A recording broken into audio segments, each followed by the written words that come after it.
Good morning, good afternoon, good evening, wherever you're listening to this podcast or watching.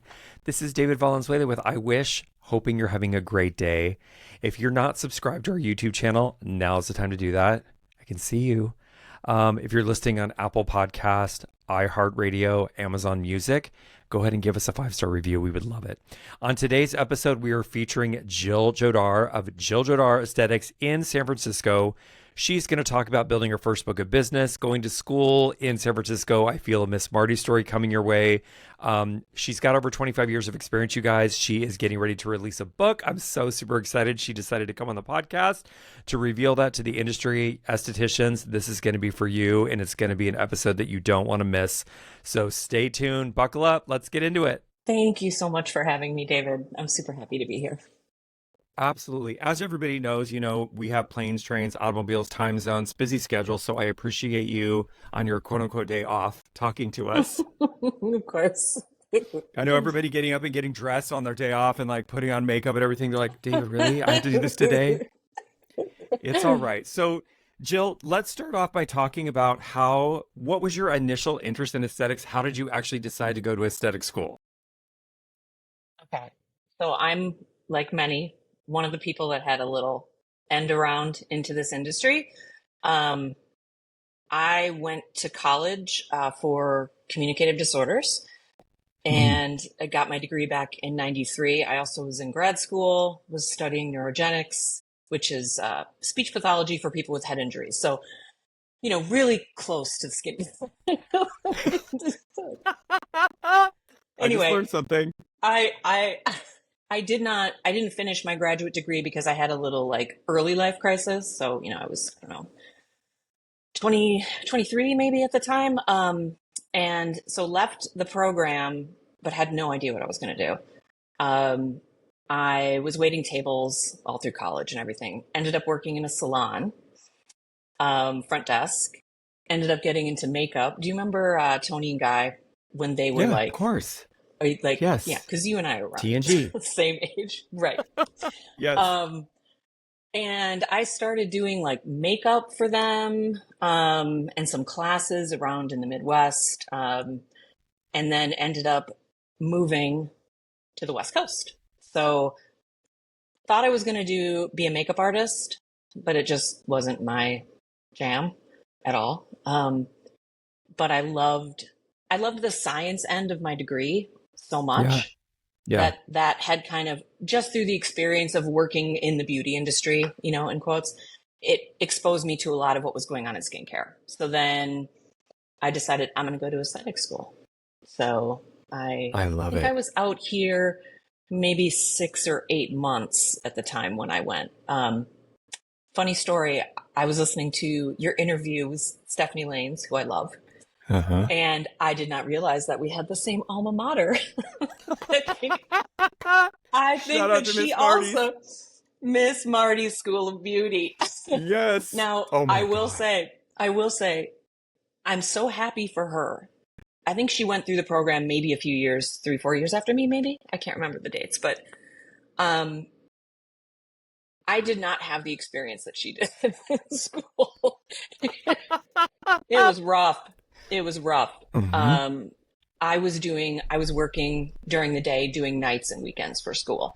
So we had 5 different teachers. I mean, it was chaos. So I learned how to pass my state board.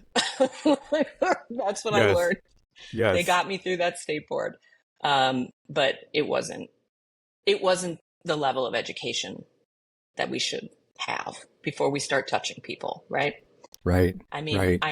I joke all the time that thank God there was no social media. There was no Yelp. There was no Google reviews, because I had no idea what I was doing when I got out of school. This was trial and error on people. Yep. Right. Yes. But I was really into it. And so from day one, it was education, which you knew the power of education. So I every time someone has a story and, we can relate because we were all in the Bay Area at the time. And back in the late 90s, when I was managing the Jute in Palo Alto, there, when hairdressers would transfer from Minnesota, which is like the mothership of where Jupe, was originally Horst and Friends, the founder of Right. Aveda, and then David Wagner bought Right. it. So when a Oh yeah. hairdresser wanted to transfer, I would interview them, have this conversation about you're leaving Minneapolis, coming to the Bay Area. Well, they always had to go to Miss Marty's for the difference in the licensure, Their and hours. then would Yeah. report back to me about their experience. And I was like, I'm Well, no, like, that's why when I heard Stephanie talking about the Sedesco, yeah, instructors, and I was like, oh, well, they got it together. That's great because right. I wasn't. Yeah, I mean, I know that everyone has their beauty school horror stories, right? But They did. So yeah. so as we continue to talk about estheticians and where they got their license and all of the experiences based off of whatever your state you are, where you're listening, what I have Hmm. found to be true across the board is that the primary reason of the school is to get you to pass state board. Yep. And I have girls contact me and they're really interested. We're asking questions and trying to get a more education with some really, Hmm. I would say, expensive programs. And the instructors, they just don't have time. They don't have time. So they're I trying know. to push people through the program so quick, get them to get their license Hmm. and like get them out into the real world, that I'm just setting the, you know what, you guys, you're going to continue, you're going to educate yourself till you die. So don't, you're never going to know everything. You got to continue to learn and continue to keep the ball going Hmm. with education. But I think that expectation should be, I'm going to learn how to pass my state board, and then everything that's going to happen in the real world, sort of like regular college too. Like you're going to learn real life after you graduate and Hmm. continue to get experience and life experience. Hi, everybody. This is David Valenzuela with I Wish Podcast, inviting you to like and subscribe. Leave us a comment below if you're enjoying this episode. This episode has been sponsored by Wish Skin Health. Wish is focused on the holistic treatment of acne without the need for harmful prescription medication. If you are looking to level up your aesthetic practice with a sustainable acne-focused business model, we would love to have you as a certified Wish Pro. Visit trywish.com, that's TRYWISH.com, and click on the Pro tab for further details. Now back to the episode. So, Hmm. Jill, so after you graduated, what happened? So you had the Miss Marty's experience, and then what was the first thing after graduation? Okay, so while I was in the second half of while I was in school, I was actually part of the back of the house opening team for Elizabeth Arden Red Door. I don't know if Oh, you I remember remember. when they I relaunched, remember right? totally. Okay, Yes. so Yes. I was back of the house there. I mean, that's a whole nother thing. I mean, they worked on paper. It was still on paper. You can't even see my hands. They were literally like 3 feet across, stapled together. So you had these giant books out and you'd be booking, a massage, a mani-pedi, a facial, and, Yeah. I don't know, a blowout. And, I seriously remember my manager coming back and I'm like, you don't pay me enough to cry at work. It was so Really? stressful. Seriously. So stressful. But anyway, I was there because they did have really good education for their team. And they had told me that they were going to bring me on board. That didn't happen. So I started looking once I got licensed. When I started working there, I didn't have my license yet. And I ended up at a small salon spa downtown called So Salon when Andres. you actually It's not around interviewed with them, anymore. you were interviewing Um, you for an aesthetic position, and then they actually they told you they would yes, transition you from the front desk to aesthetics after you graduated. that was at Red Door. But then they were interviewing other people, and of course, I'm feeling some kind of way in the back room, like, hey, I'm right here. You're supposed to take me. Um, Hmm. so I went and interviewed at this small place. Well, it wasn't small. It was actually huge. I mean, what year would this be? So this would have been right in 1999. And I mean, the place, it was such an amazing experience. I can't even tell you, but it was crazy. The woman that owned it, I love her to death. Brazilian woman. There were tanning beds upstairs in the spa, David. Oh, the '90s, Jill. But Seriously. no, but I know, right? But the thing was that I'm not sure that the business was run the best way, just in terms of making money and being profitable. But she was always saying like, we need to offer blah blah blah. Who wants to go learn stone therapy? And I'd be like, me. I raised my hand Yeah. every time. That was like height of IDI in Pleasanton. Um, I think I probably took just about every class they had out there. Yes. Um, and I wish I could remember the name of the educator because I bet you know her. It's It was in Laura the Annette West. King. Is it? Laura Is West. she? Okay. Then they moved her to LA. Yeah, so Did she end up getting Annette King moved? was in charge of all education, but Laura Yeah. West was set up Pleasanton, was out there for a long time before they ended up moving to the East Coast to open another IDI.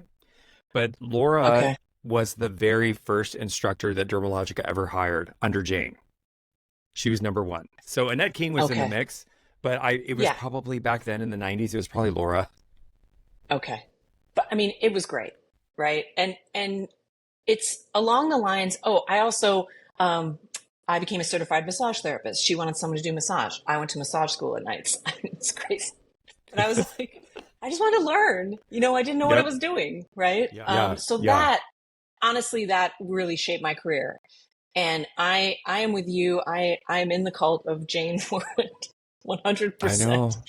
I know. She I had it's a such a thing. huge influence on me when I started out in this industry. In fact, I was thinking about this when we are coming up on this podcast, was that I know I must have been in rooms with you at like shows and things. Probably. You know what I mean? Like Yes. decades Yes. before we ever met. Like when I was, super It baby is. esthetician. You know what? The other day, not to go off on a tangent, because I love this because the you being education focused and wanting to get a lot of education, being thirsty for that is why you're successful today. But the Jane used to say, we drag David in beautiful British, we drag the girls kicking and screaming into success because all of our International Dermal Institute classes, if you carry Dermalogica, basically were free. So you could pay to go to an IDI class that was quote Mhm. unquote brand neutral. We would say a foaming cleanser instead of special cleansing gel. They were supposed to use Right, generic names, even though the whole thing was Dermalogica, right? But right. the education that you could get from an IDI was just no one was in the industry doing it. Nope. Um, Brands today, even now in 2024, the expense. So putting they weren't making money. It wasn't like all the IDIs around the country. I think we had 19 in total. They took a loss every year. So Ray Mm, and Jane had made the decision that we're going to invest in the industry and give people a skill set that was not being offered anywhere else in the business. And we're yep. willing to put their money where their mouth was because they started as an education company before they Yeah. launched Dermalogica. So Yep. it's unique. And I'm glad that you took advantage of it because look, all these years later, Yeah. I know And it's a it's thing. also in line. I know you talk about this a lot. Is like you. I always say, don't do everything, but try everything. Yes. Like try it because you don't know. What your jam is going to be, what you're going to be like Right. excited to go do, or which things on the books you're like, ugh, like, okay, let's get it together and go. You know what I Right. mean? But I mean, you Yes. have to do it. Like, I don't know. I can't remember what you say. Like, do 100 of these things and then be like, Yeah. I'm going to move on. That was me Yep. in massage. Besides the fact that Yes. my body mechanics were brutally horrible. And I think I was spending all the money I made on massage at a naturopath trying to fix my bowel. I And I know was because it's a young. I lot. mean, good God. But you know Yeah. what you Well, do? that's You learn your lane and like yeah. what motivates you, what you're into. So yeah, so I think I got really lucky with my first job. As You crazy as it was. a That lot of place was education, nuts. a lot of The the education, the, the continuing salon education. floor provided entertainment for days. You managed a place. It's I'm gonna. just the drama. I was up on the peaceful floor Oh, so I with the can't even. staff room. Yeah. I'm gonna have to tell you some things. I know you guys hate this when I do this on the podcast, but it's so not politically correct. But John, remind me when we finish. I have a story for you that is gonna blow your mind. You're gonna be like, Okay. okay. You probably had similar experiences. Oh yeah. So, Yeah. okay, so you go from, all right, working for a business, getting a lot of education. What is your next step? Where do you go in the industry? Like, did you decide at this point I'm going to go solo? Like, when did Jill Jodar skincare become a thing? Okay. So I I kind of did it in these steps, and I got I actually got shopped by a woman who had a skincare studio on Union Square. I think her husband came in first for a treatment with me, and then she did. And then she reached out to me and wanted to know if I wanted to come and rent at her studio. And it was way too soon for me to go out on my own. But like all these stories we hear, I did. Oh, her space was gorgeous. It was so beautiful. Oh, I loved it. Not the best working environment, but it was sort of my first foray. Like it wasn't my business, but I was independent, right? Like I was a renter. I got the overflow of her clients, basically that she didn't want, I think was the scenario. I still have some of those people today. I love that. Like yeah. I still like Saturday. I just saw someone that I've been seeing since I rented from this practitioner. So it is what it is. And like I know we're going to get to the book part later, but like I always say, there's so much you learn by watching what other people do that is just vital. And you know what? A lot of it, most of it, is what not to do. Like you'll pick up little gems of like things that I still do in my treatments that I learned from this woman like 20 whatever years ago, right? But I learned a lot about what not to do. And I didn't even realize the impact of some of those things until after I moved to my next location. And then my clients told me about how they felt about certain things. Do you know what I mean? Like they don't tell you in the moment. They don't. Right. Yeah. So I was there, I want to say I was there close to 2 years. And then I moved over to a collective, which was actually the woman who was giving me massage was opening a business. And she actually took both me and my colleague who did nails at the same location to her space. And we were all independents, but it was acupuncture, massage, skincare, nails. And so we worked together under the umbrella. It was called Earth and Sky Oasis, but we were all independent. So that was great, challenging. It's very. This is all in the city, yes?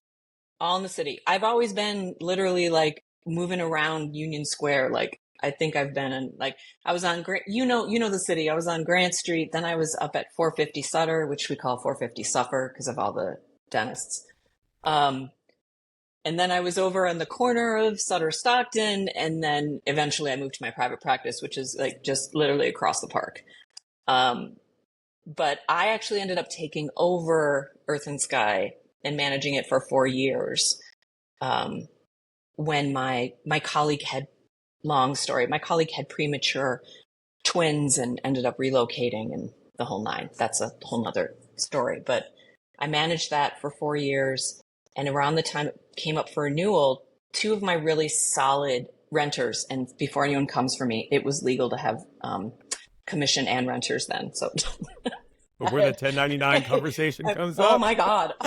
Like, well, no, because now it's like, you're an employee or you rent. That's it, right? Mm-hmm, but then you could have commission. So my two kind of really amazing, solid practitioners were both very tentative on whether or not they were staying in the city. And I'm like, I don't want to try to reinvent the wheel. I just felt like everything was telling me it's time for you to go and do your own thing. And I had inherited a space that wasn't mine. The branding wasn't mine. You know what I mean? Nothing in it was really mine. So I was able to actually go, okay, it's time to like create your thing, right? Which is wonderful and terrifying at the same time. Well, so what year did that actually happen that you're like, okay, this is now going to be my space, my business. I'm going to brand it myself. When did that happen? That would be, let's see, I'm coming up on, so just about 10 years ago. Okay. Because right. It's shocking, but I've already been in my space for 10 years. So. Wow. Through a pandemic. Yeah. Well, yeah. So what? So instead in California, that means 8. I mean, right. I know. The 10-month closure. Brutal. You guys, if you're listening to this and you are, I know we all survived the pandemic together, but there are very specific parts of the country, and San Francisco being one of them, a lot of the Bay Area that was closed for 9+ months during the like completely Hmm. closed. There would be a little window of like, oh, we're going to open up. And then 3 days later, oh, we're closing down again. And so Yeah. it's just, you should get a badge of honor from like the state of California, like, oh, business survival. You Yeah, survived. that we survived. Ironically, on my floor, which we lost a lot of tenants, the floor that in my building, the businesses that survived on that floor were like the most unreasonable ones for the pandemic. There was me, so someone who touches people Right, living, right? right, right. A travel agent, no one No can one's go traveling. anywhere. And San Francisco Playhouse has their rehearsal space on that floor as well. So there's no theater happening, but somehow we dragged ourselves through it. We made it.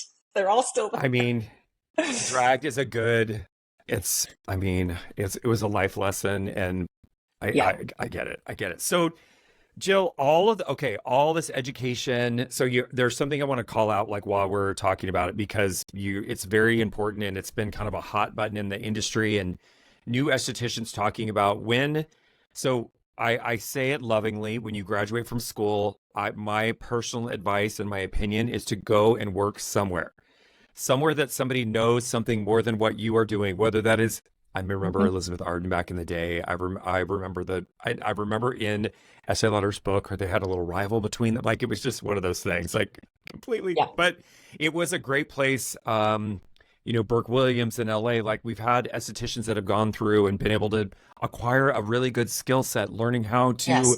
manage a lot of customer expectations and do a lot of services so that you can understand, I really don't enjoy waxing, or my body hurts for a massage, or you learn that by the actual practice of doing it in real life Right. scenarios.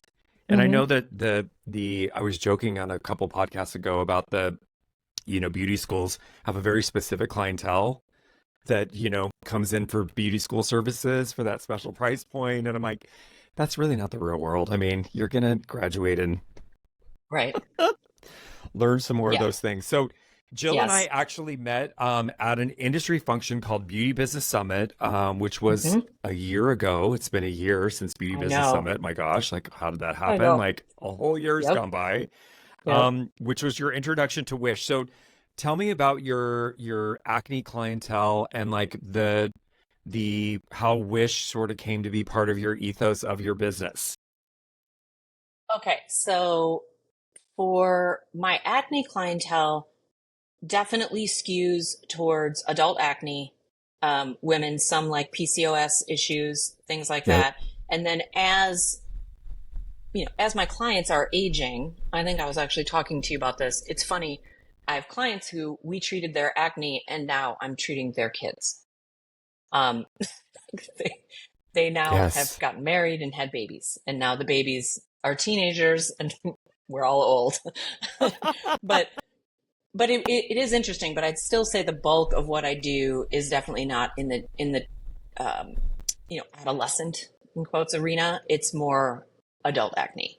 Um, and with Wish, I had been using another line, but when I met you and Steven, I really liked this sort of forward thinking, very much into the microbiome health. So that right away just like snapped me to attention. And, you know, I love me a class. So I'm like, Yes. oh, there's a whole like acne certification. I'm like, okay, like this would be great. I want to like, I need a good like refresher and review, and I can learn these new products. And then I learned a bunch of new stuff, because especially us like older estheticians, ones we've been around for a while, we're seasoned, I guess is a nicer way to say that, right? But you kind of you get in your lane, you get in your groove, and it's kind of hard to kind of bump out of that sometimes. You just kind of keep going, doing what you've been Hmm. doing, kind of sure that, oh, I know the way to do this. So hearing new information from you was very powerful. So I'm like, then I tried the products, and I'm like, I love this stuff, and there you go. And the Now you're rest my is acne history. line. I love Yep. it. I love it. I love it. I love it. Well, and you know that I'm knee deep in cosmetic chemistry, of course, learning constant. Steven, business partner Steven, you guys, I'll get him on the podcast eventually. He just completed a course actually on gut health with Stanford. So Cool. the constant, so this is the thing that we're trying to convey is that learning never ends. It doesn't Hmm. ever end. And so as we learn more, we're still learning about the human body, the topical microbiome. There's a lot of research that continues to evolve in the space about what is okay, what's not okay, how to support, how not to support. Like it's an evolving space. And as the information comes out, Joe, you having a traditional college education, you had to learn research, how to research things. And the aesthetic community as a whole has really taken whatever people have told them, whether it be a brand, a rep, Hmm. whatever, as the gospel of truth and not actually forming an opinion either way. So I like to say, you know what? Because I'm crazy with education, I'm always learning like you, wanting to get new information. I will go and find information, and I love peer reviewed stuff. It doesn't mean that I'll agree with it, but Right. multiple people have put eyes on it, and it's been peer reviewed piece of data. But just the art of researching something yourself to go and look at an opinion about something that is being, I don't know, recirculated through the industry, and to be able to decipher the difference, you just get to take this level of education in because even the NIH changed recently in January, actually. They lowered the age range for which people will experience acne to 11 years old, and they expanded it until the early 30s. So it used to be 12 and 24, and now it's 11. We have this little 11-year-old girl that we're helping treat she's in Redlands, California. And then you've got all the way up to 33 years old that 85% of people are going to experience acne at some point in this age range. Well, that just came out in January by the NIH. So I was working on doing a post last week, and I was then comparing what the American Academy of Dermatology, the NIH, and I was looking at the journal, the JAMA magazine, and I'm like, Uh-huh. they all three have little tiny variances in what their information is. Age range, percentage of people, and I'm like, Hmm. it's in the ballpark, but it's not 100% for each publication. Right. So it's then up for me to take it in and go, okay, well, these are people who are focused on dermatology. These people are focused on a lot of healthy, like, and then make a determination. But Hmm. I'm encouraging people in our industry to continue to take classes, continue to do more research, continue to get more educated because it's changing. And those of us that are seasoned, I love we've been in the industry. It's nicer than old. Right, I know. Those of us that are, I'll say mature sometimes, like those of us that are a little Mature. bit more mature in the business, it is Hmm. refreshing. And I don't ever want to be the person that says this is forever information. Like if something comes out new, Right. improved, whether it's ingredient technology, philosophy, how to treat something, I want to bring that into the ethos of Wish and say, okay, let's push this forward, carry this torch a little bit with some But updated information. And yeah, it's being a scientist, right? It's that yes, you're following the actual data, not your right. opinion, So Right. when new data is available, whoa, great. Let's move forward. I'm going to change Yes. course. Yeah, And 100%. the not to go off on a total health tangent because we have some more fun stuff to talk about, but the data that is coming in about the human body. I just watched this woman. The brand is called Whoop, WHOOP, I think, and they're taking in a lot Okay. of data from thousands and thousands of users now over circadian rhythm and Oh, yeah. understanding how all things affect sleep. So, obviously, hormones, alcohol, diet, stress level, all of these things. And then they can say, you know what? These people that don't sleep well because of these factors, this happens. And then Hmm. the whole term of psychological safety. And I was like, okay, well, this is a whole nother, well, but it's fascinating because it's real life data being Hmm. reported anonymously through user data through these people using these devices. And I was like, this is super cool. Yeah. So, Jill, having your business for a decade, having all this experience, what do you feel? And I know we've run in some similar circles, but what do you feel are some essential tips, maybe for that newer esthetician that is listening to this podcast? continue to run a profitable spa business. Okay. This is definitely in the lane of the book because I there's a love lot. it. Is from day one is practicing client management. Your it's this is Caesar Milan, but it's so fitting. Rules, boundaries, and limitations. Like Yes. you have with your little ones, little fur Yep. creatures at home. Same thing applies, right? Um, Yes. I see in the groups all the time people who think they are too new to have a cancellation policy. You are never too new for that. I talk about this a lot. It's client management from the get-go. Now, all your policies, what they are, that's not for me to say what the right policy is, right? Because it depends where you Mm-hmm. work, what sector you're in. Yeah. Do you have foot Yeah. traffic?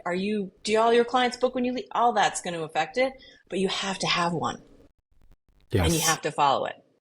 Late arrivals, late cancels, no shows. That's like, I call it the big three because Yeah.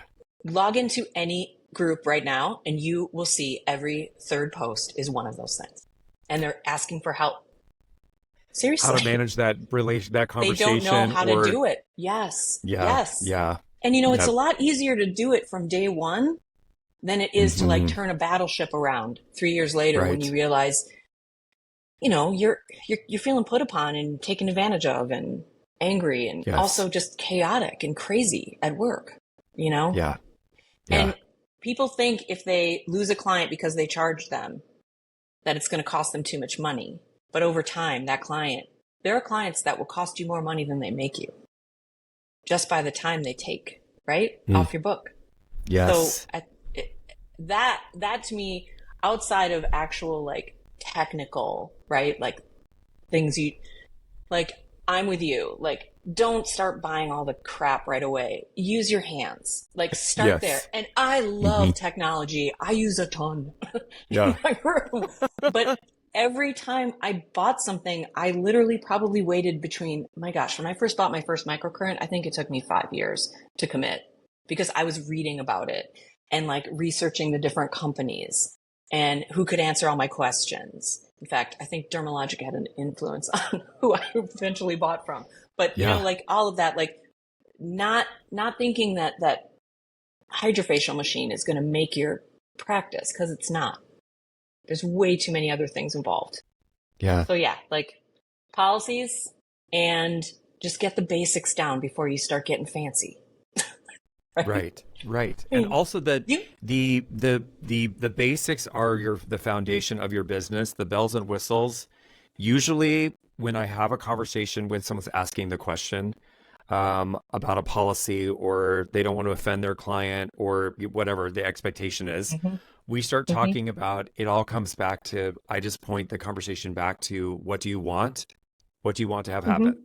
Do you want to, because we're in a highly emotionally charged industry already, and you're touching people, which is a very intimate relationship with clients, and no one's teaching anybody how to navigate that conversation. You are a business owner, your time is valuable. If there's nobody there, you're not earning any money. And a lot of times clients are not putting it together because they're collecting a paycheck. They don't think about it that way. Like the No. example that I always use, like for clients who may work I mean, not that I say this to the clients, but it would be like, you're in the corporate world, David, and you had a 2-hour meeting scheduled, and they canceled the meeting, and so they're like, well, we just won't pay you for those 2 hours. You'd be like, what? That's insanity. But that's where we live. When your client no shows. That's where we live. Yep. Yeah. I had it. So I worked with a gentleman in my former life at cosmetics, and he used to call me Dr. Dave. Dr. Dave, Dr. Dave, Dr. Dave. Not a doctor, Dr. Dave. This is a high ticket meeting, because he would just, he owns the company. Right. So he would be looking around the room. We had VP this, VP that, operations, and he's in his head calculating salaries of everybody that's sitting in this room. Right. I'm like, but it could be more expensive if we didn't have these people in the room. So yeah, it's okay. I love that. That's great advice. That literally, It's essential advice. So you guys, Jill is she's been working on something. It's been kind of percolating in the background in addition to running a full-time aesthetic business. And I'm super excited to unveil it on the podcast, to actually let Jill explain it to you, because how many years, Jill, has this been in the making? Oh, okay. It's been 1 year of dedicated work, but it's been around. I think I've had the outline for 4 or 5 years for the project. So yeah, long That's time. good ideas. That's good Yeah. ideas. So tell us, all right, so I'm going to let you explain what the concept was behind it and when it's going to launch and all this fun stuff. So give us the juice. Okay. So I have written a book, and it is called Skinthesis. I became obsessed with Yes. the word synthesis lately, which is a guide to mastering client experience and client management for estheticians. Mm. So it is not product specific or practice specific. It is teaching licensed pros like all the little things that happen from first point of contact through post-treatment communication that you can step up the client experience. Um, I mean, okay, I can talk about this forever. I can go off on a million tangents. I'm trying to be Okay. clear. Yeah. Yeah. So there's client experience and client management is like hand in glove. You can be giving really top-notch service and still have boundaries and policies and be firm with them, right? The two Yes. things go together. The book is in 2 parts. The first part is working through that whole engagement process front to back. And then the second part of the book, okay, you know me. If people are offended, I apologize. It's literally called When Shit Goes Sideways, because it will. It will. It will. Yeah. And it might be your fault and it might not, but it will happen. I mean, and 25 years, right? You've seen a lot of things. So the second half is when these things do happen, how to navigate some like scripts, helping people, like, you don't have to use mine, but it's an idea of a launching point, because people get so scared of the reaction that they don't act. Like, they're so worried about what's going to happen when they say it that instead they stay in this sort of hamster wheel of bad behavior from people, right? When I put a little meme in the thing, said, do you want to do this? It says, yes. It says, but I'm scared. You do it scared, right? You Yep. like take a deep breath, and like, I don't like conflict. I don't. I think most of us in this industry don't. We're nurturers for the most part, not all of us, Yep. but we are. And so we don't want drama. And so they take the late client. They don't charge that client again for showing up too late to do the service, or they run late and like don't take care of the client who is respecting their time in their practice. So many things like that just, but it's tying the two together.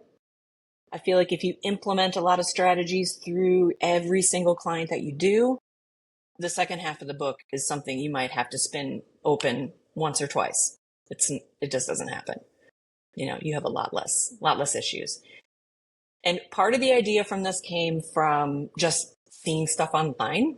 Like I was just saying earlier, it's the same shit over and over again.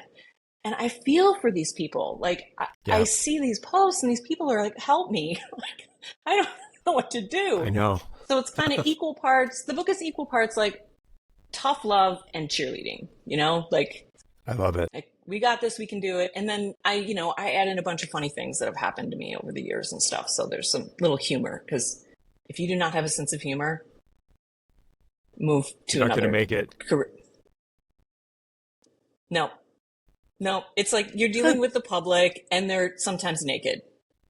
Things are going to happen. You got to be ready Things for are going to it. happen. And if you Right. can't, I'm not saying I actually say this, but you don't laugh at your clients, but if you can't laugh about some of the things that are going to happen to you, and they will, you're going to burn out really fast.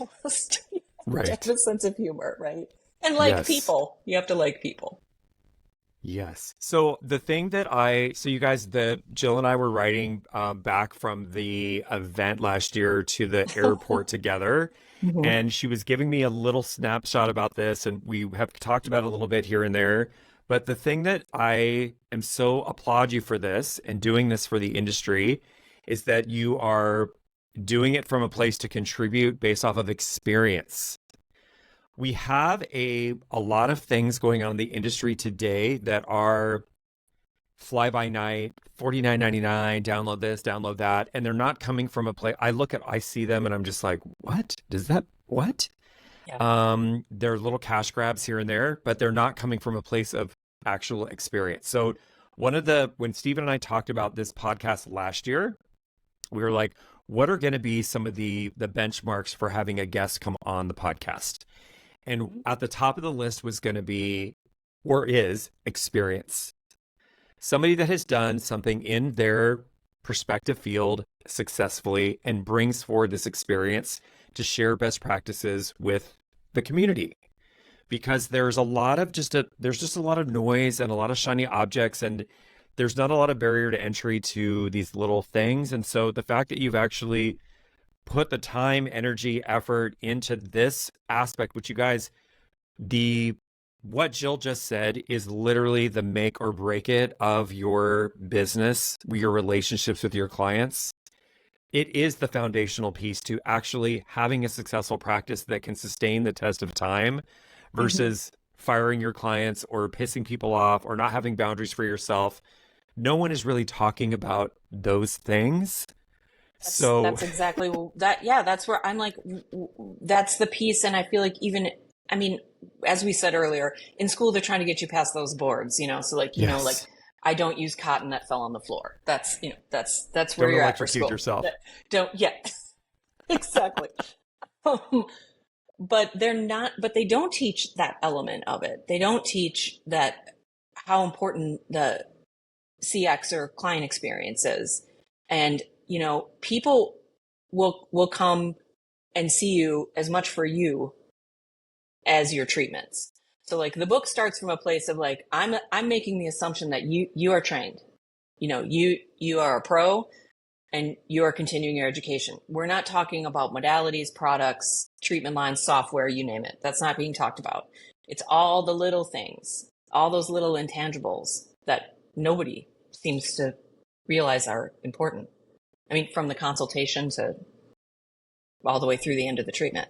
Yes. After they leave. Building your relationship, your pre and post communication, like these skills that we have a mutual friend, Maxine Drake, and, she talks about creating services that people can't live without. And I had Douglas Preston, who has a company called Preston Acne Pros. He has an extractor device in the Bay Area. He's been 40 plus years in the industry. Yeah. I love it. And so his positioning was, he goes, David, actually there isn't enough business for everybody. This is a rare opportunity when you can actually keep and attract and I was like sitting here thinking to myself, you know what? So everyone's allowed to have their opinion and I totally get it. But I was thinking to myself, what he is saying is that you have to be exceptional at what you do to continue to attract clients to you that are going to stay with you through the test of time. Well, it's funny that you say that because this is in the book too, but this is I have a very similar take, which is, there's the camp that says there's plenty of clients for everybody. And then the camp that goes, there's not enough clients for everybody. We're oversaturated. Right. I always say there are plenty of clients for exceptional work. Yes. There's plenty of clients. Oh my gosh, can we clap or cheer or something for that? Right? But seriously, yes. I mean, 100%. Like, there aren't enough clients for the number of licensed estheticians, but if you are really just going above and beyond, and let's face it, a lot of us aren't. I mean, that's why I said it's kind of part of it's tough love is I think, we need to step up a lot, our professionalism in the industry. It could be amazing if we all, kind of geared up a little bit, right? Like, yes, I don't know. So, I mean, that's how, I'm in the Bay Area. I've been how many busts? I don't even know. I've been ones where like I built my book. My book is, I'm busy and then layoffs and like I'm seeing 7 people from the same office and 6 just lost their jobs. Right. That kind of business that it happens out here. Right. But you, but you keep going based on the relationships that you built and your reputation. I mean, over the years, I had clients, and it's funny because I couldn't believe that some of them actually admitted it, but they decided to go somewhere else because it was cheaper than me. Right. And everybody's heard this before. Yeah. And then they came back because they realized that they'd rather not save the money and have that kind of experience versus what I was giving them, you know? Yes. I never want to be the best deal. Mm-hmm. I want to be the best value for what you pay, but I don't want to be the best deal, you know? Ooh, we should underline that explanation point. I don't want to be the best deal. I want to provide the best value. Yeah. Like make it worth their while, you know? Yes. Yeah. Yeah. And also, like, when we were talking about the communication aspect, it goes beyond when they leave. It's following up with them when there's no money changing hands. Right. You know, like you're actually caring about them and their program or the products they've purchased and checking in with them. I mean, that's all part of it. And being open to what they have to say, you know, like everybody checks in after a treatment. I hope. I know they don't, but, and sometimes somebody might have had something go on. You would never know if you didn't reach out, or like they aren't even using the new product. You just actually reminded them, I think it must be in your purse. So can you go and start using it tonight? You know? Like, yes. All those little things, you know? Right. I love that. So you guys, if you're listening to this, we'll put the links for the book or where you can buy Jill's book. You're planning on releasing this in May? By the end of April is the current timeline. So okay, love that. All right. Yeah, by the end of April. We are going to, so let's see, we're mid. So this episode will air right about that time frame. So it'll be perfect Yay. Timing. We'll provide you guys links down in the show notes and such. So Jill, it's amazing. I'm super excited because I know that we both geeked out over our friend Jane's book, Skin in the Game. God. You know, we still talk about it. Like, we still have these moments where I'm like, ooh, I need a pearl of wisdom, and I'll just spin through here and I'll look at this book and I'm like, I have sticky notes and highlights and all sorts of stuff all over that book. You know what? So I think we talked about it before when we were talking about this book, but I feel like Jane was talking to me the entire time. I could hear her accent. It is in like an audio version too, but there are things that I learned about her running around in Cape Town, South Africa, that I had I didn't know that part of her story. Right. It was just really brilliant. I love it. So, okay, good. So let's keep it moving here. Let's talk a little bit more about, so in your experience now, getting ready to have this book, I love this. You're dealing with a lot of clients. You've been doing this for 25 plus years. In your experience, what role does lifestyle play in somebody's skin? Like, about diet and stress. Jill is in San Francisco. You guys, we say the city. We talk about the Bay Area. She's in San Francisco, which obviously is heavy technology with a lot of obviously hardworking people that don't necessarily subscribe to a traditional business work-life balance thing. So what do you see when, as far as lifestyle is concerned, how that is actually affecting somebody's overall skin? Oh, well, obviously it's huge. Right. And interestingly enough, in San Francisco, it's very interesting because there's a lot of people that are really into health, wellness, diet, all sorts of longevity, huge. Yeah. Right. Yes. So I love it because I have a client, we always joke, it's our wellness debrief when she comes in for a treatment, because we're talking about all the stuff that we've read and talked about. They know everyone's listening to all these podcasts. Everyone's all into all this stuff. So in that regard, it's good because you have people who do understand the microbiome. They understand the effect that their gut is going to have, gut-skin connection. They get it. Now, sometimes, though, there are the folks that I feel like are like, oh, I'm sure you've heard this. Yeah, my skin, yeah, it's really dehydrated. I need to drink a little more water. You're like, well,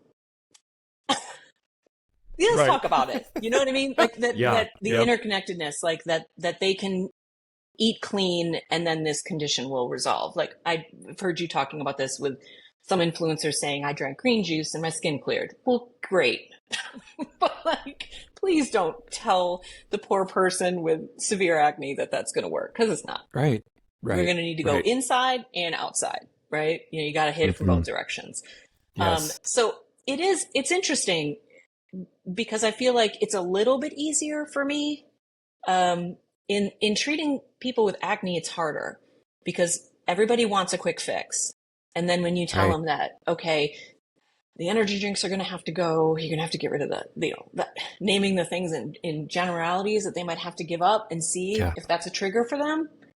People don't like that so much. Well, They'll buy especially if when 14 creams, but they're the not. 15 plus the tech workers that are working in startups, which happens to be, there's little startup energy all the time in San Francisco. It's a very creative hub. And you guys, having a 15-hour workday is not abnormal. And people slamming Red Bull and Monster and like having acne and going, especially women, and going, well, Jill, what's wrong? I don't understand. Or She's there's like, sort well, of the, more is better. A lot of people I got to pull back. That no, we don't need to be using. I'll do product reviews for people. That's a whole nother sidebar I would love to talk about. But I do product reviews for people, and I'm like, wait, whoa, we got some AHA, we got some BHA, we got a lot retinoids going on. We got a lot of reserve, and we're wondering why things are parched and irritated, and the barrier is completely out of whack. So it's like sometimes it's more pulling folks back. Whatever. It's always one end or the other, right? When people are lamenting about the machines, I'm like, listen, I'm still trying to get some people to wash their face consistently. So just twice a day, and then, just twice, and then, just twice. And then they want to know if they should get this device. And I'm like, I think maybe we should get this part battened down first. Yes. Talking about what you think you're going to add. Right. Yeah. Yeah. It's definitely a factor. And you've heard me say it all the time about one size fits one. And if you have your client comes in and they are washing their face with bar soap, and then you want them to invest in a $300 routine of products doing twice a day, it's probably not the best. We got to get from A to B to C, and like we got to introduce things slowly. And you guys, if you ask your client honestly, what are they willing to do? How much time are they willing to give to their skin morning and evening? You can have the honest answer and be like, okay, I'm just going to wash my face in the morning. I might not even do that at night. Okay, we're going to meet you where you're at. We're going to give you products that you're going to use, as opposed to just trying to throw an 8-piece regimen at you and you're like using Dial. Like, that was a thing, by the way. That's leading us on to our next question because I think it's hilarious. What are have you seen any DIY practices or at-home treatments that you would caution people against? I mean, there's a lot. I'm trying to get her laugh. There's a lot. Okay. I think this one has already faded away. Please tell me it has, because we've talked about this too. Like, I'm not in love with social media, so I dip in and out. I mean, I'm there for my business, but that's pretty much it. I can't remember the official term. It's gonna make me crazy. You'll know it. It was putting your products on in reverse order. Oh. So you put on, like, your active was last. And I'm like, why don't you just take your products, scoop them up, and go put them in the toilet? Right. Because that's about how much they're going to do for you. Well, okay, your moisturizer. You're going to get moisturized, but that's it, right? Yep. All your actives, you're just money down the drain. That one made me crazy. And there's just a lot of really false advertising. A lot of the tools, and people ask me to vet stuff all the time. And honestly, I'm happy to do it because I learn a lot. And man, there's a lot of junk. There's a ton. Lot of junk. So the most recent situation that has been cycling probably for the last month and a half is called the trifecta. Have you heard about this yet? Oh God, no. What is it? It's I'm bar surprised soap. no client. So Oh no. It's bar soap, washing your face with bar soap. There's some retinol in there. I don't remember what the brand is, and basically like Gold Bond moisturizer, like body moisturizer.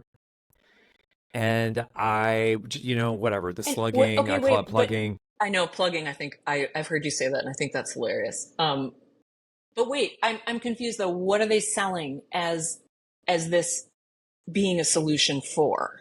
So it's just a great skin. You're gonna have really great skin if you just use this bar soap. I don't remember what the retinol was, but I definitely remember Gold Bond because I almost fell out of my chair when I saw it in my feed. I was like, okay, Oh man. wow. Again, I don't play like you. I only have the bandwidth for so much social media.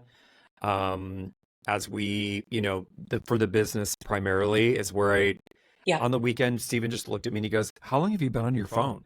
And I was like, "Oh, I haven't been on that long." And I had been on for just over 3 hours in Instagram land.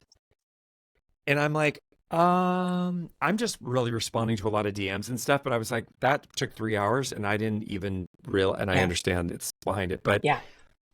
a lot of this DIY hype stuff is happening in TikTok. And as we're learning as consumers and we become more enlightened as a society overall, is the understanding that people are looking for viewership. Right. So it doesn't have to be relevant, right? Even in the ballpark of correct. They're looking for viewership. So whatever kind of shock factor, like I use Gold Bond and Dial soap on my face and I'm like, I look radiant, is for views, not because they're trying to Mm-hmm. sell Gold Bond or Dial or any of this other crap. It's for attention.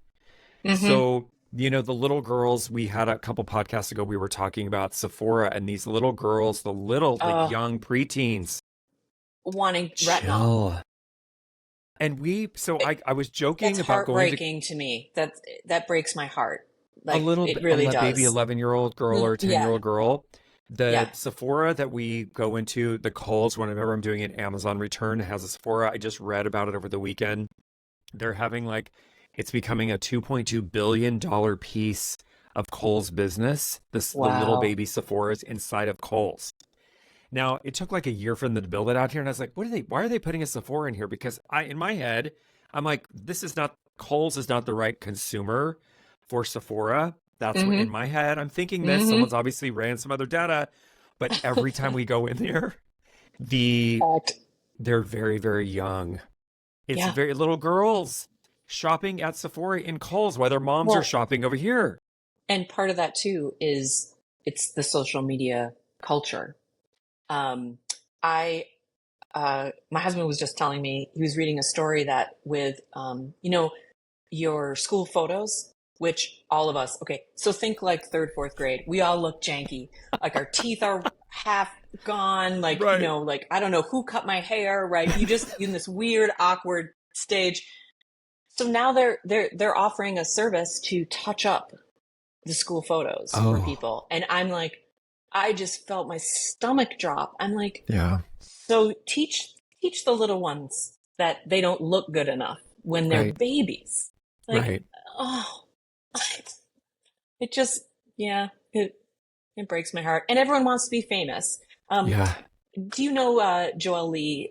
She's really well known for educating, treating high Fitzpatrick skin of color, I'm black sure skin. I've seen Yeah, her come across my feed. Yes. she used to be like Michelle Obama's facialist, I think. But she had a post that I saw that really resonated. She's like, everyone I'm seeing now wants to talk about getting like their setup for their filming and all this and that and how they're going to get all these followers. But no one seems that interested in actually like taking care of their clients anymore. Right. Like everybody Right. just wants to be a star, Yeah. and it's like, wow, your reel is great, but you just left that client sitting on the sofa for 15 minutes. Like, no. Right? Like, Yeah. so yeah. Social media. So you guys, the social media aspect of it, I always, tell newer estheticians, especially when they're coming and they're like, I want to do acne. I'm like, all right, well, you can't sponsor a post before and afters. It's a thing. I already went to Facebook headquarters. Like I've already had a conversation. They want it to be a wellness experience. I'm like, well, I don't know that it's a wellness experience, but okay. They want people to have good feelings when they're going through their feed, which has been curated for you based off of how to keep you in the app longer. So whatever, we're starting to understand that. But the everyone wanting to be a star, everybody wanting to have hundreds of thousands of followers, which is most of it's fake, you guys. Sorry, there's some Yeah. things coming to the surface in the social media land where things are just being brought to the surface about what's actually truly real and what is Yeah. actually just for perception's sake, like Mm-hmm. fake, fake, fake, fake. And it's crazy because these trends do get. I'm sure Gold Bond is seeing an increase in their body lotion based off this trifecta social media crap that's going around based on they're not doing anything. And they're probably clapping in the corner going, yeah, They're we're, just we're selling it. raking it Yeah. in. And people are slathering on Gold Bond on their face. And then 3 months from now, they're going to all have acne and they're going to be like, oh my God, like it's just, I know. it's social media. And so one of the first podcast interviews I did was with this girl, Hannah. She's a Wish Pro. She's actually going through an apprenticeship program in Virginia. She's Oh yeah. 21 years old. Yeah. And I love her. And I was like, Hannah, I don't even know what it's like to be you. I don't understand. I don't understand growing up in a whole world where you always had a cell phone, you always had social media. I don't understand. And so that was part of the reasons for me wanting to ask her a lot of questions. Just like when you had a question in high school, you Googled the answer. Like it was just, that was what you did. Right. We Yeah. didn't have that. But also Mm-mm. understanding from the pressure standpoint of like, she's like, well, David, yeah, Mm. we ruined our attention span with being on these apps in high school because that was kind of the precursor to TikTok.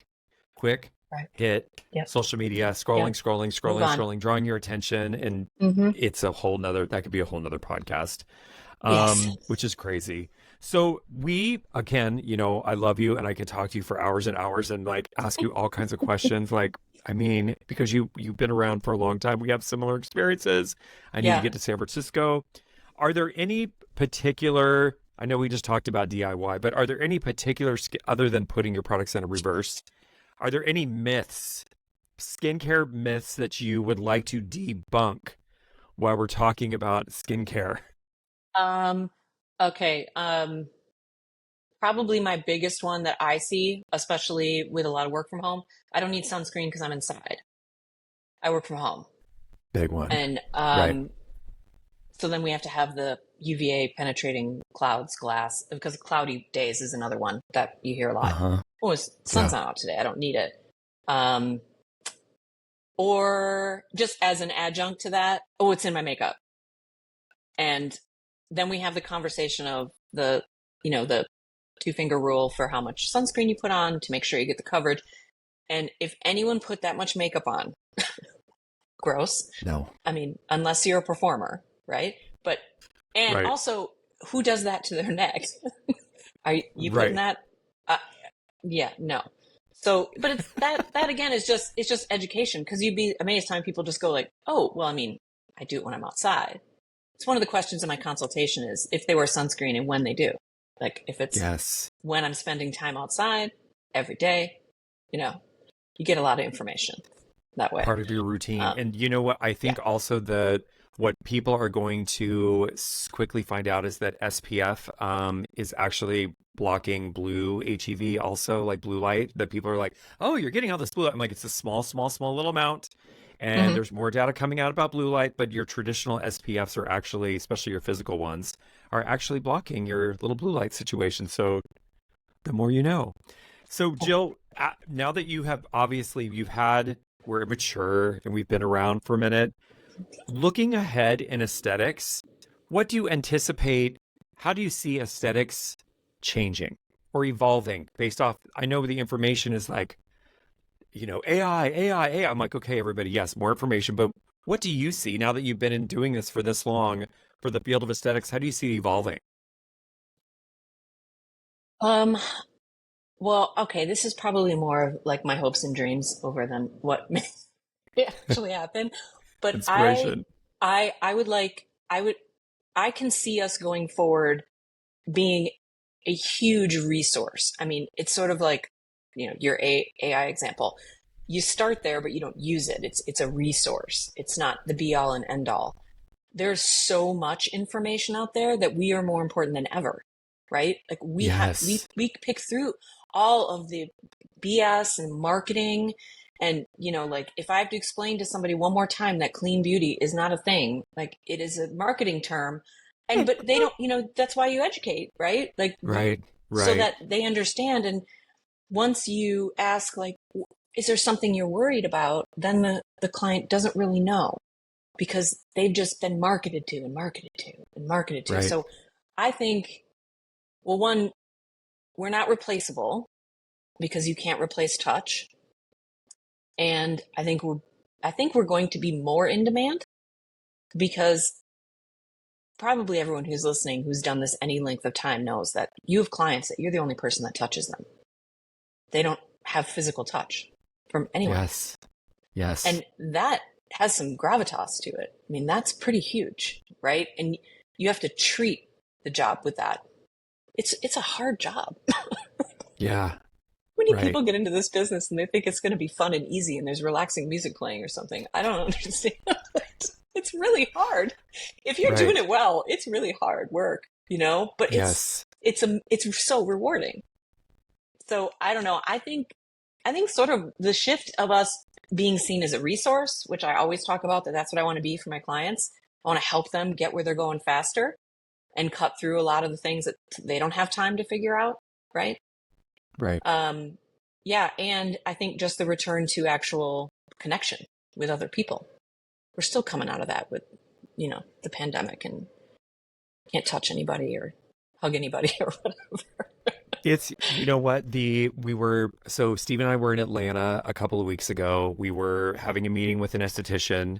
She's very well known. I'm going to have her come on the podcast, Mm-hmm. talk about her story because it was kind of prolific in a way that she was like, I don't know if I can treat acne anymore based off the emotional toll that some of my clients are coming in and just busting Oh, into tears for 30 minutes. And yeah.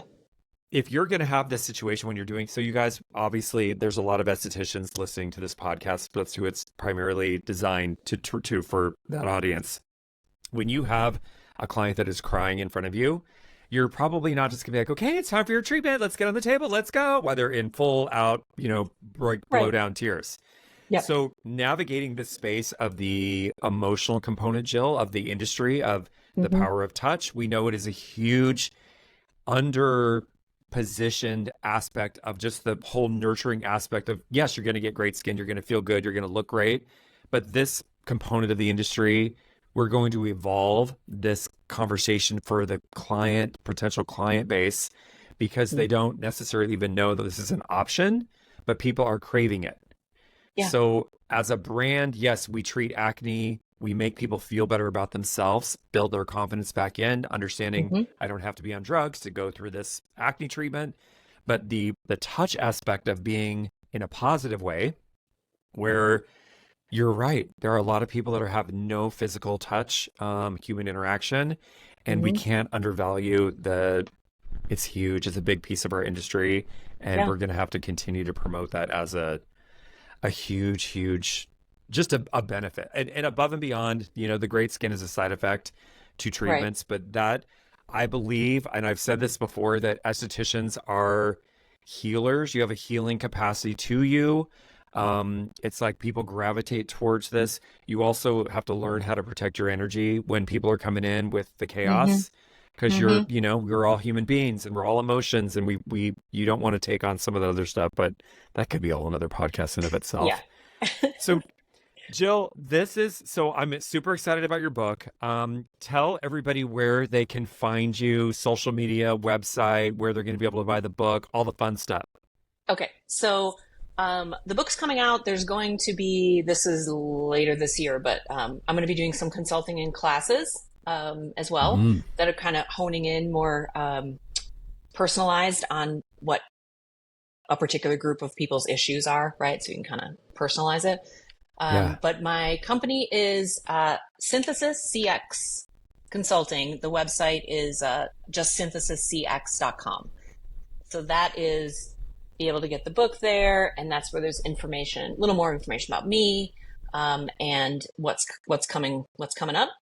And then if you go to jilljodar.com or jjodar.com, either one, same place, is my actual private practice. If anybody wants to go check me out in that regard. And Yes. Instagram is, I believe it's just at Jill Jodar Skincare. Jill Jodar Skincare on Instagram. Yeah, I but love it. I yeah, love it. if you Google my name, you'll find me because it's not a very common name. So it's pretty easy instead of trying to remember stuff. Right. And I see literally it just gave me a warning that said that it can't catch my video. So I don't know what that happened. Oh, there we go. Oh, there you go. You're It's back. all right and it's all good. And I love it. I'm super excited for you. I'm super excited for your book. I'm excited that you continue to contribute to the industry. I love that you're in San Francisco. I can't wait to come and visit San Francisco. I'm like, when do I get to go? When do I Yes. get to go? When do I? It's going to happen. I'll give you the heads up. Like, we'll eventually be able Okay. to leave we're participating with Esthetician Summit, right? At the end of the month. Yes. Yeah. I So wanted I to had to, go. well, as with all things trade shows, it is an undertaking. And I know we're doing two Yeah, classes. it's We gonna be got our main crazy. stage presentation. And so I had to tell even Maria, Money Making Esthetician, I'm like, I Hmm. can't do anything. I can't commit to anything else until after this event takes place Yeah. because it's becoming too much. So I was like, all right, we're just going to have to put this on pause and just focus. But yeah, this is, never ending education all the time. Right. No, It's it'll be okay. great. I'm hoping that I'm able to go next year.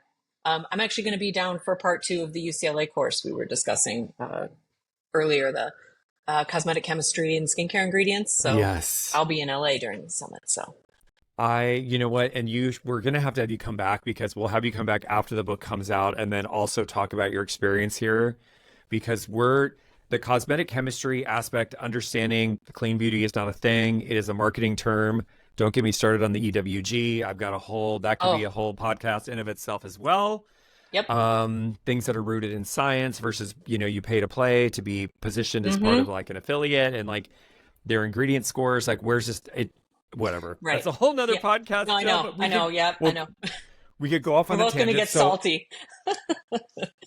it just gets me riled up. And, people will call and ask specific questions. Like they'll have a very Hmm. specific question and a very strong point of view. And like, but David, and I'm like, I understand. And I'm going to tell you exactly what I to believe to be true. Continue to do your Hmm. research, but Yeah. don't look at just this point of view and Right. expect that it's gospel. So I Yes. appreciate you, Jill. I know we used up our time, like of course we could continue to talk. We will put all of your links down below the show, so when you guys are looking for Jill Jodar, you'll be able to find her. Google. There's a book that I love it. I'm excited for all the things that are coming up for you for the remainder of 2024 and beyond. So we're already in April. Like I it's know. already April 2024. How I that know. happens. Thank you, Jill, for your time. I appreciate you. Thank you so much, David.